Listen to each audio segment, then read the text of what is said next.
Sinteks adalah hukum bahasa yang menentukan urutan kata dan struktur kalimat dasar dalam berbagai bahasa. Setiap bahasa memiliki sinteks khusus yang memberitahu pembicara dan pendengar bagian kalimat mana yang harus didahulukan untuk menentukan mereka memahami apa yang dikatakan. Ini adalah pedoman yang kita gunakan saat berbicara dan menulis sehingga kalimat dapat dimengerti dan koheren. Berhati-hatilah agar tidak mencampur adukan sinteks atau semantik dengan diksi. Keduanya merupakan tulang punggung konstruksi kalimat. Jadi mari kita uraikan definisi-definisi ini. Sinteks, seperti yang baru saja disebutkan, adalah urutan kata-kata dalam sebuah kalimat. Diksi adalah pilihan kata tertentu yang dimaksudkan untuk mengekspresikan makna tertentu. Semantik adalah makna yang disampaikan oleh kata-kata tertentu yang digunakan. Kita akan berfokus pada sinteks untuk video ini. Dalam bahasa Inggris, ada urutan kata yang sudah ditetapkan untuk sebagian besar jenis kalimat. Tentu saja, selalu ada pengecualian, tetapi sebagian besar kalimat bahasa Inggris standar akan mengikuti urutan kata SPO. Subjek kata kerja, objek seperti dalam ini, anak laki-laki itu melihat kerja. Dalam contoh kalimat kita melihat subjek, anak laki-laki, kata kerja melihat, dan objek di luar. Gambar ini adalah pohon sinteks tata bahasa Inggris yang digunakan oleh para ahli bahasa untuk merencanakan struktur kalimat. Anda mungkin tidak sering menjumpai pohon sinteks, tapi mengetahui cara menggambar cukup berguna dan akan membantu Anda memahami struktur kalimat. Dalam bagan Anda dapat melihat bahwa kalimat dipecah beberapa bagian: kata kerja, kata benda, kata sandang, kata depan. Dalam langkah ini, kata-kata tersebut dikelompokkan untuk menentukan bagian mana dari kalimat tersebut yang merupakan frasa kata benda, frasa kata depan, dan frasa kata kerja. Fakta menarik, SPO bukan salah satu struktur urutan kata. Bahasa lain memiliki urutan kata yang berbeda dan bahkan menyertakan komponen tambahan sinteksnya. Pada contoh yang diberikan dengan pohon sinteks, subjek adalah kucing, kata kerjanya adalah duduk, dan objeknya adalah tikar. Gambar kedua ini adalah cara lain untuk menulis sinteks. Diagram ini mengambil kalimat anjing itu menyukai garis itu dan memecahnya menjadi beberapa partikel: kata benda, kata kerja, dan frasa kata benda dan frasa kata kerja seperti contoh sebelumnya. Dalam kalimat ini, subjek adalah anjing, kata kerjanya adalah cintai, dan objeknya adalah gadis. Sekali lagi, pohon sinteks tidak dimasukkan untuk maintenance, tapi digunakan untuk lebih memahami struktur kalimat dan untuk mengungkapkan tujuan setiap bagian dalam kalimat. Kegunaan tambahan dari pohon sinteks adalah setiap kali urutan kata berbeda digunakan untuk sebuah kalimat, kalimat tersebut dapat diceritakan dengan memetakannya seperti contoh di atas. Sebagai contoh, jika Anda mendengar sebuah kalimat dalam bahasa asing yang mengikuti urutan SPO atau versi lainnya, membuat pohon sinteks untuk kalimat tersebut membantu Anda untuk meletakkan kata urutan SPO sehingga dapat memahami apa yang dikatakan. Mari kita lihat rangkuman pertama. 1. Sinteks adalah struktur kalimat. 2. Adalah pemilihan kata untuk menghubungkan makna tertentu. Yang ketiga, semantik adalah makna yang diungkapkan dari kata-kata yang digunakan.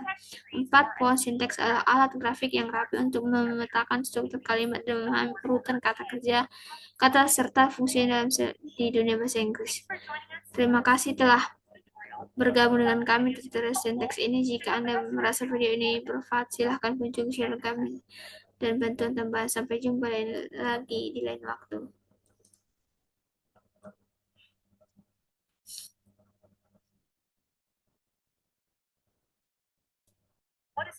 Apa itu bangsa?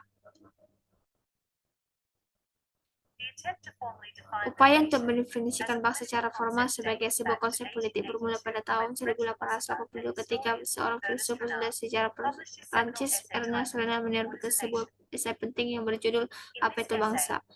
Dalam esai ini, Renan mendefinisikan bangsa sebagai solidaritas berskala besar yang dibentuk oleh perasaan akan pengorbanan yang dilakukan di masa lalu dan pengorbanan yang akan dilakukan di masa depan. Ini menjelaskan mengapa Renan percaya bahwa jika kita ingin membayangkan bangsa yang baik dan layak untuk pengorbanan terus-menerus, kita harus menyadari bahwa hal itu memerlukan proses melupakan. Hal ini karena upaya asing untuk mendapat persatuan nasional, baik atas nama nasionalisme kewarganegaraan maupun etnis, melibatkan tindakan kekerasan dan kemudian melupakan.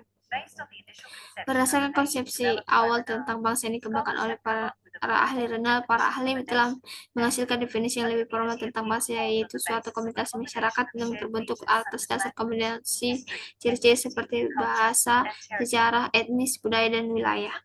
Dengan kata lain, sebuah bangsa adalah identitas kolektif dari sekelompok orang yang dipahami sebagaimana didefinisikan oleh bahasa, sejarah, etnis, budaya, dan wilayah. Dan karena alasan ini, sebuah bangsa umumnya lebih bersifat politis secara terbuka daripada kelompok etnis. Bahkan banyak sarjana menganggapnya sebagai kelompok etnis yang sepenuhnya diimobilisasi atau dilembagakan. Kemudian, ilmuwan politik terkenal Benedict Anderson memandang bangsa sebagai sebuah komunitas yang dikembangkan. Bagi Anderson, bangsa adalah sebuah komunitas politik yang dibayangkan yang secara kultural dibayangkan sebagai sesuatu yang inherent, terbatas, dan berdaulat. Seperti yang dapat kita lihat, ada 4 elemen kunci dari definisi ini. Pertama, bangsa dibayangkan secara sederhana karena anggota dari satu bangsa tertentu tidak akan pernah bertemu dengan sebagai besar anggota lainnya, namun dalam benak masing-masing meninggalkan persekutuan mereka. Yang kedua, bangsa dibayangkan sebagai sesuatu yang terbatas karena memiliki batas-batas yang terbatas, namun terkadang elastis di luar batas-batas yang dimiliki oleh bangsa-bangsa lain. Yang ketiga, bangsa dibayangkan sebagai berdaulat karena konsep bangsa itu sendiri lahir pada zaman ketika pencerahan dan revolusi menghancurkan legitimasi kerajaan hierarkis dihabiskan secara ilahi.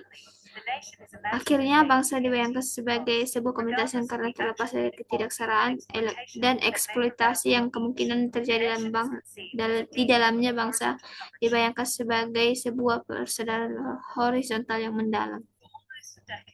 Selama hampir 1 dekade, para ilmuwan mengejar sumber virus baru yang mematikan melalui gunung-gunung tertinggi dan gua-gua yang paling terpencil di Tiongkok.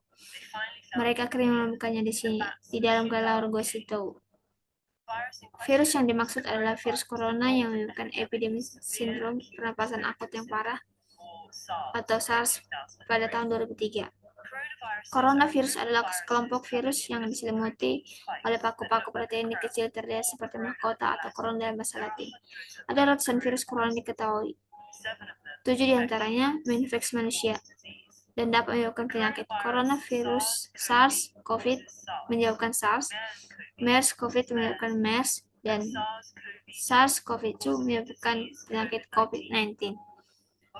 Dari 7 virus corona pada manusia, 4 diantaranya menyebabkan pilek, infeksi ringan yang sangat menular pada hidung dan tenggorokan.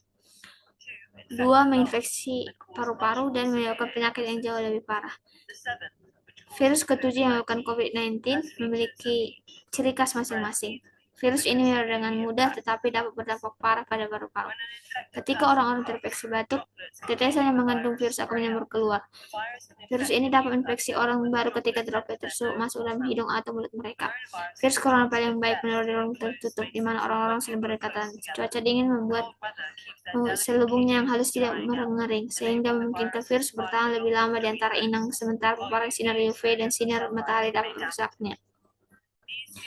Variasi musiman ini lebih penting bagi virus yang sudah mapan.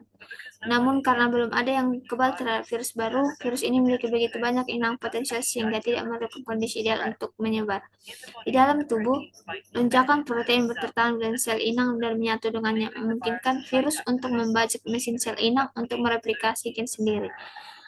Virus corona menyimpan gen mereka pada RNA. Semua virus adalah virus RNA atau virus DNA. Virus RNA cenderung lebih kecil dengan lebih sedikit gen yang berarti mereka menginfeksi banyak inang dan bereplikasi dengan cepat dalam inang tersebut. Secara umum, virus RNA tidak memiliki mekanisme pengoksian, sedangkan virus DNA memiliki. Jadi, ketika virus RNA bereplikasi, kemungkinan besar akan terjadi kesalahan disebut mutasi. Banyak dari mutasi ini tidak berguna atau bahkan berbahaya, tetapi beberapa di antaranya membuat virus lebih cocok untuk lingkungan tertentu, seperti spesies inang baru. Epidemi sering terjadi ketika virus berpindah dari hewan ke manusia. Hal ini terjadi pada virus RNA yang menyebabkan epidemi Ebola, Zika, dan SARS, serta pandemi COVID-19. Setelah berada dalam tubuh manusia, virus ini masih bermutasi, biasanya tidak cukup untuk menciptakan virus baru, tetapi juga menciptakan variasi atau strain dari virus aslinya. Virus corona memiliki beberapa perbedaan utama di kebanyakan virus lainnya. Virus ini merupakan salah satu yang terbesar yang berarti mereka memiliki gen paling banyak. Hal ini menciptakan lebih banyak kesempatan untuk mutasi yang berbahaya. Untuk mengatasi risiko ini, virus corona memiliki fitur enzim yang memeriksa kesalahan replikasi dan berbagai kesalahan. Hal ini membuat corona jauh lebih stabil dengan tingkat mutasi yang lambat daripada virus lainnya. Meskipun hal ini mungkin terdengar menakutkan, laju mutasi yang lambat sebenarnya merupakan tanda yang menjanjikan dalam hal meneliti virus ini. Setelah infeksi, sistem kekebalan tubuh kita dapat mengenali kuman dan menghancurkannya lebih cepat jika kuman tersebut menginfeksi kita lagi sehingga tidak membuat kita sakit. Tetapi mutasi dapat membuat virus kurang dikenali oleh sistem kekebalan tubuh kita dan karena itu lebih sulit untuk dilawan. Mutasi juga dapat membuat antivirus dan vaksin menjadi kurang efektif karena obat dan vaksin tersebut dirancang secara khusus untuk suatu virus.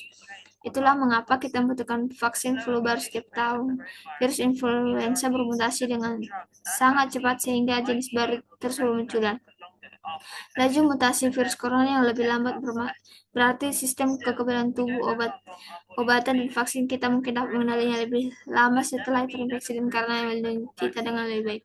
Namun kita tidak tahu berapa lama tubuh kita tetap kebal terhadap virus corona berbeda.